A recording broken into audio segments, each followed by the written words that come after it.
Ito ang latest chika mga masang.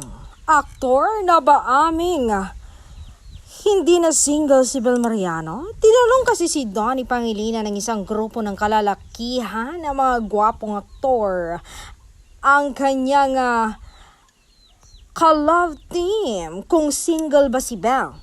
Dahil for sure alam niya dahil madalas daw niyang kasama ang Genesis superstar. Ayon sa nakasaksi, ang sagot daw ng aktor ay hindi na siya single, taken na siya. At hindi pa natapos, nagtanong pa daw ang mga gwapong aktor. Sino ang BF niya? Sabi niya, sino nga ba? Basta taken na siya. Na kanyang pinagdiinan sa 5 gwapong aktor.